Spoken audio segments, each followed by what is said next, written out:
At syempre sa hindi inaasahang pagkakataon, ayan. So Monday ng hapon yan, 5:19, dumating nga itong si Franco Boy natin. Nasa trabaho o kaya kasalukuyan.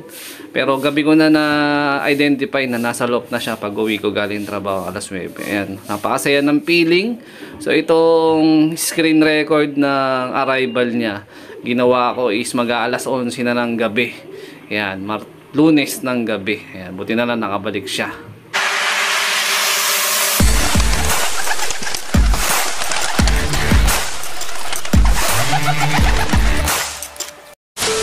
Good day mga ka-EA support to this video. Ayan, syempre meron tayong magandang balita at alam ko na napanood nyo na sa ating Facebook page yung magandang balita. So ito is yung kabuang detalye kung paano nakabalik ang ating bidang kontrabida bida sa norte na si Franco. Ayan mga kalapatid. So kasalukuyan nun is nasa trabaho na ako. Nung pagising ko sa umaga, actually, panay ako nandinga. At babalik-balik nga ako dito sa Flyers. Pero di mo na ako nag-vlog nun, pahiyang, no?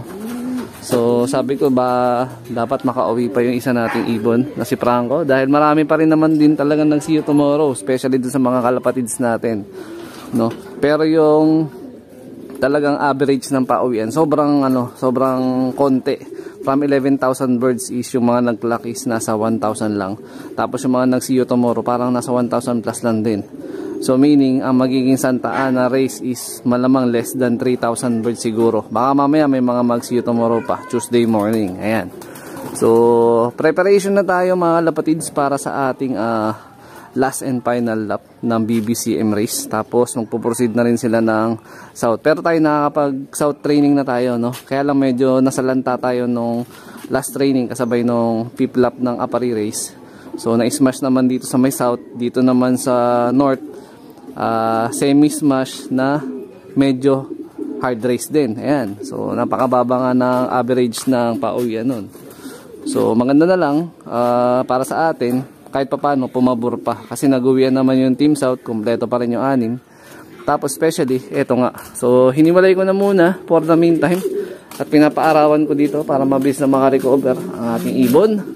So agabi pag uwi ko, ayan, nakita nyo naman sa pinaka intro natin na umuwi si Franco kahapon kahapon Monday. Ayan, yung oras is alas 5:19, 5:19 na based sa CCTV. So agabi pag-uwi ko, pagsilip ko ng Flyers do, halos magtatatalo na ako sa tuwa, no? Yung puso ko talagang hindi ako nakatulog nun agad, no? Pagod ako sa trabaho pero usually pagkatapos ko sa trabaho kakain, pero ang ginawa ko ni-recover ko muna ibon. No, siya muna yung binigyan natin ng pansin. Ayan, droppings check tayo. Kung sa young bird ang usapan, ang kondisyon at magandang droppings, syempre ito. Ayan, shoutout dun sa nag-acquire ng ibon. Ito yung droppings ng African Black Eagle. Tag-isa kami dyan eh. Possible delivery niyan mga second week pa ng December. Kasi magbabaksin pa tayo eh. Ayan, tapos dumako naman tayo dito. Hindi ko pa nga tinanggal yung pinaka-sticker ni Franco. Ayan, saka ako natanggalin. So agabi, binigyan ko agad siya na ideal pills. Tapos power wings para makarecover. Tapos small seeds. No, nakakain naman siya pag uwi, kaya lang talagang hapong-hapo siya, gumaan. Tapos dropping check naman tayo sa kanya. Nakatulong yung recovery natin agad kagabi, mabilisan. Actually late na nga yun kasi gabi ko na siya na-recover, wala akong magagawa, nasa trabaho ko. So pasintabi na lang sa mga kumakain. Meron pa mga wet, meron pa rin konti, nagsusolid na. So meaning maganda yung response na recovery na ginagawa natin sa ibon. Ayan. So binigay muna natin kagabi, small seeds, tsaka na lang. Small seeds, tapos ito, stock developer, tsaka na may halo na kulangot na sawa. Nakainan niya na yan. So, yan muna maghapon niyang feeds ngayon para mas mabilis yung digestion, operation niya. Support lang tayo sa pinaka, ideal pills pa rin tayo, syempre. Tapos, syempre, yung gamit natin, ayan, All Herbs Probiotics, sarili natin gawa yan. So, yan yung bigay ko sa inyo. Maghapon na yan. Hindi naman napapanis to. Pinapaabot ko pa nga ng gabi yan. Wala namang problema. Yan. So, check natin yung pinakakabuuan ng katawan niya. Sticker niya, saka ako natatanggalin. So, mananatili siya dito sa breeder cage natin hanggang Merkules, no? Webes ko na siya ibabalik ng pliers loop para makapagpagpag. Tapos susubukan natin siyang palopline ng Webes. Yan. So sa ibang detalye, na mag-upload na lang ako lagi din sa ating Facebook page tsaka dito sa ating YouTube channel kung ano yung mga ginagawa. So disclaimer lang po, hindi po ako champion pansir. Kung sinishare ko lang kung ano yung mga na-experience natin dito sa loop para dun sa mga kagaya ko na newbie or mga mag-aalaga pa lang, pwede nyong gawing guide, no? Pero hindi ko sinasabi na 100% na maganda yung ginagawa natin. Kumbaga, sariling sistema, sariling discovery, 'di ba? Sariling pag-check kung alin yung negatibo at positibo. Kung ano yung tingin yung positibo, i-apply nyo. Ano yung tingin yung negatibo, pwede kayo mag-comment, pwede rin naman ding hindi nyo i-absorb. Yun. So, yun. Yun lang may ipapayo ako sa mga kalapatids natin, syempre. Tama po ba yun? At yun mga kalapatids, kasalukuyan itong screen record ng ginagawa ko is alas 11 ko na ng gabi ginagawa. Minonitor ko ng todo kung anong oras nga ba dumating Monday ng hapon itong ibon natin galing sa Apari na si Franco. Yan, so magandang balita, talagang nagpumilit na makauwi, no? Nahirapan pero 'di ba? Talagang binaybay niya yung loop ulit natin para pasayahin tayo. Ayan. Shoutout sa lahat na naniwala at nagtiwala. So ito na 5:19 na. So sa ilang segundo lang lalapag na diyan si Franco. So maghapon din ako nag-monitor ng CCTV pag break time ko ng alauna, pag break time ko ng alas 4 sa trabaho, pero wala nga dumating, no? Pinadouble check ko na rin kay nanay. Pero sa kabutihang palad, pag uwi ko ng alas 9 kagabi, pag check ko, nasa loop na siya. Kaya sobrang saya ko, no, mga kalapatids. Talagang at least meron ba pang finals kung, diba, kung sabihin nila. Kasi semifinals na nga raw yung Apari race. So finals, tuloy ang laban para sa Santa Ana Final Lap BBCM. Ayan, so ginagawa natin yung lahat para ma-recover ngayon Tuesday morning hanggang dumako yung pinaka last day na preparation natin Friday bago mag-basketing. So maganda naman yung response niyan na dumating na pala si Franco, lumipad na siya. Ayan, 5:19 bago magdapit hapon yung magdilim talaga ng todo. So namarako pa siya dyan Ayan paikot-ikot pa siya sa landing board. Namarako pa yung loko. O ayan, paikot-ikot. Tapos ginugulo rin siya neto ni Takamura sa pagpasok niya. Hindi naman siya inaway, kaya lang naistorbo siya. Instead na dapat makakain na siya, wala. Kaya nung pag-uwi ko ng alas 9, nag-video lang ako para makapag-upload ng reels. Tapos yun na, tinanggal ko na siya dyan ng alas 9 at na-recover. Nuna ko muna siya, hindi muna ako kumain. So usually dapat ako muna kakain dahil pagod din ako sa trabaho, pero mas inuna ko yung kalapate. Yan. Napakasaya ng feeling kahit hindi nakapagpaklak ng Apari, piplap, kahit na-eliminate tayo sa lahat ng mga nire-entry natin.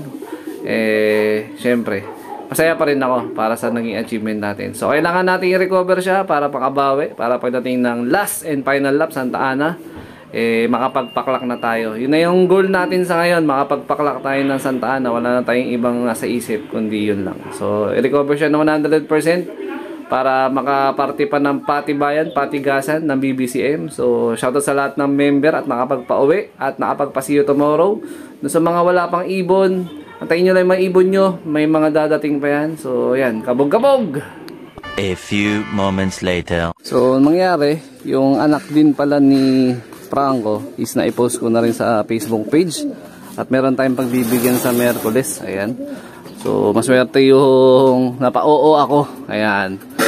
Kasi magbabalit tayo ng possible na style sistema para naman sa preparation motivation para sa ating padating na last lap. Yan. Isa na lang yung young bird na nandito. Ito yung ipamimigay natin doon sa solid supporter na nag-comment nung nag-post ako. Ayan. Meron sana nauna kaya lang malayo, di niya raw kaya pumunta sa location natin sa tindahan. So naghanap ako ng iba pa. So meron naman nag-PM at yun nga, sa kanya na mapupunta yung young bird. Sabi ko siya na magpalaki, meron naman daw makakasabay. Yung kabiyak nun mga kalapatids is nandito. Pina-poster ko muna dito sa producer natin ng Javier. Ayan. Mga ninuno to ni Batusay. Rectang Lola. Ayan, rectang Lola niya to. Ayan, blue bar, white light. Ayan. Tapos yung rectang tatay ni Batusay ito, si Weapon X. Ayan, shoutout kay Sir Michael Tolentino. Yung isa is nandyan. Kamusta na nga ba? Parang white light din yung nilabas ng young bird dito. Ito nga. Hindi ko pa ito nasingsingan eh. Kumusta? Ayun, yung may tinta. Ayun o, yung nag-iisang may tinta. Healthy naman. Ayun. 3 young bird para sa breeder natin na yan. Yan, masipag magsubo. So, yun bali nga. Yun ay mga gagawin natin para makabalik ng kondisyon si Franco. Na mabilis na mabilis. Yan, salamat kay nanay. Naglinis na naman siya ng ating poop tray ng mga breeders. Ayan, malinis na naman. Kakatapos na maglaba. Ayan. So, ayan, no, halatang stress pa rin siya talaga. Ayan, no, lugmok. Nakababa ang balikat. Tapos gusot pa rin yung mga balahibo. So, depende pa rin tayo kung ano yung mga i-response niya sa mga susunod na araw. No? Pero umaasa tayo na ma-recover natin na mabilis itong si Franco para makasali pa tayo sa last and final lap. Pero kung hindi man, hindi na natin isusugal, hindi na tayo magbabakasakali. Siyempre, hangad natin yung dapat 100% siya bago siya sumampa sa laban. Hindi pa pwedeng, ano na lang, yung basta makarga lang, dapat kondisyon siya. Kawawa kasi ibon. So, marahil dito ko natatapusin yung video na to. Ayan, shoutout sa mga solid supporter natin dyan. Siyempre, huwag kalimutan mag-like, comment, share. At mag-subscribe. So, ingat mga kalapatids. Keep safe. God bless. Ayan, disclaimer lang ha. Nire-recover po natin yung ibon galing sa mahabang karera. Kaya ganyan po. Ayan, shoutout kay YouTube and Facebook.